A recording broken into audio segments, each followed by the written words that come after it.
வணக்கம் ஃப்ரெண்ட்ஸ். தூரிகை இல்லா ஓவியம். தூரிகை இல்லா ஓவியம் என்றால் அது ப்ரஷ்ஷு இல்லாமல் எப்படி கைகளாலோ எந்த ஒரு கருவிகள் இல்லாமல் வரையக்கூடியதான் தூரிகை இல்லா ஓவியம். ப்ரஷ் இல்லாமல் கை, துணி ஏதோ ஒரு இது இதை வைத்து என்ன பண்ண போகிறோம், இப்போ நம்ம ஓவியம் வரைய போகிறோம். அப்போ இந்த ஓவியமானதை எப்படி ஈஸியாக எப்படி வரையலாம் என்பதை இப்போது நீங்கள் பார்க்கலாம். இப்போ பாருங்கள், வண்ணங்கள்.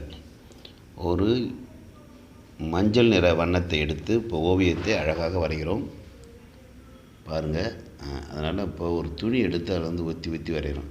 இது ஸ்பாஞ்சு, இந்த மாதிரி துணி இல்லை வெறும் கையால் இதெல்லாம் வரையலாம். இது முதல் வண்ணம் எல்லோ. அடுத்தது இரண்டாவது வண்ணமாக பச்சை கலர். பச்சை நிற கலரை இப்பொழுது ஒத்தி வரைய போகிறோம். அடுத்ததாக பாருங்கள், ஒன்றும் பயப்படாமல் ஈஸியாக வரலாம். இது ஒரு போர்டில் ஒட்டிட்டு மாணவர்களுக்கு செய்து காட்டிய ஒரு ஓவியம். இது ஈஸியாக எப்படி 3 வண்ணங்களை கொண்டு அந்த ஓவியத்தை எப்படி வரையலாம் என்பது தான் இப்பொழுது வரைஞ்சி காட்டியிருக்கிறோம். நல்லா பார்த்துங்க.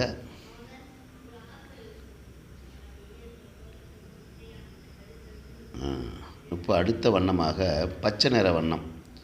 இப்போ பாருங்கள், பச்சை நிற வண்ணத்தை அடியிலிருந்து மேல்வாட்டாக கொஞ்சம் கொஞ்சமாக அதில் தொட்டு டிப் பண்ணுறோம். அடுத்த வண்ணமாக பச்சை வண்ணத்தை இன்னும் கொஞ்சம் தெளிவான ஒன்று டார்க் கலர் எடுத்து, பச்சை திக்கான ஒரு பச்சை எடுத்து பாருங்கள் அந்த இடத்துல அப்படியே கொடுக்க வேண்டியது தான். கொடுத்து அப்படியே மேல் வரைக்கும் கொஞ்சம் ஏற்றிக்கிட்டே போயிட்டு, இது பல வண்ணங்கள் ஒன்று மிக்ஸ் பண்ணி வரையலாம்.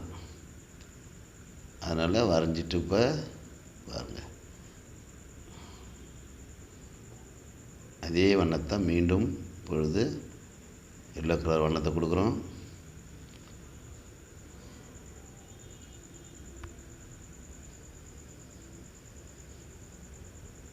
லைக் பண்ணுங்கள், ஷேர் பண்ணுங்கள், சப்ஸ்கிரைப் பண்ணுங்கள், ஆல் என்ற பெல் ஐக்கான் அழுத்துங்க. அப்போ தான் தொடர்ந்து உங்களுக்கு போடக்கூடிய ஓவியமானது போட முடியும். நாங்கள் கொஞ்ச நாளாக போடாததுக்கு காரணமே நம்ம ஆர்வம் இல்லாதவர்களுக்கு. நம்ம சேனலை பிடிச்சிருந்தால் லைக் பண்ணுங்கள், ஷேர் பண்ணுங்கள். இப்போ ஓவியத்தில் எந்த மாதிரி டார்க், லைட் அண்ட் எல்லாமே வச்சு இப்போ வரைந்து கொண்டு இருக்கிறோம். இந்த ஓவியத்தை அழகாக வண்ணங்கள் தீட்டி ஈஸியாக எப்படி வரைவது என்பதை உங்களுக்கு சொல்லி காட்டிக்கொண்டிருக்கிறோம். இது சாதாரண ஒரு ஓவியம்தான். இந்த ஓவியத்தை நன்றாக பார்த்து அதில் நீங்கள் பயன்படுத்த வேண்டும் என்பதற்காக வரைந்து காட்டப்படுகிறது. பல வண்ணங்களை பல ஓவியங்களை வரைந்து இப்பொழுது எந்த ஒரு கருவிகள் இல்லாமலும் ப்ரஷ்ஷு, அதாவது தூரிகை இல்லாமலும் வரையக்கூடிய நமது கைகளை கொண்டு, துணிகளை கொண்டு, ஸ்பாஞ்ச் போன்றவற்றுகளை கொண்டு இந்த ஓவியத்தை வரையலாம். இப்போ நமது விரல்களை கொண்டு தான் இப்போ வரைஞ்சிருக்கிறேன்.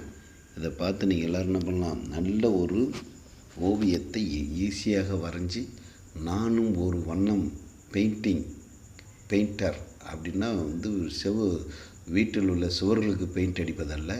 பெயிண்டர் அப்படி என்றால் ஓவியத்தை வண்ணங்களால் வரையக்கூடியவர் தான் ஓவியர் என்று பெயர். அதை வந்து வண்ணங்கள் தீட்டக்கூடிய ஓவியர். இதில் பல வகைகள் உண்டு ஓவியத்தில். பென்சில் ட்ராயிங்கு, பென் ட்ராயிங்கு, அதாவது பேனா உடைய கிறுக்கல் மூலியமாக வரையக்கூடியது, பெண்களால் கோடுகள் மூலியமாக வரையக்கூடியது போன்ற பல விதங்களில் ஓவியங்கள் வரையலாம்.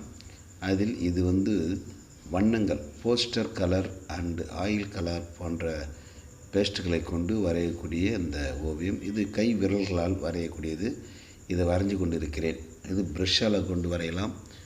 ஆகவே அந்த மாதிரி ஒரு கருவி இல்லாமல் எப்படி வரைவது என்பதை இப்போ வரைஞ்சி காட்டிக்கொண்டிருக்கிறோம்.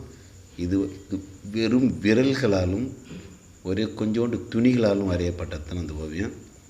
இது வண்ணங்கள் பாருங்கள், ஈஸியாக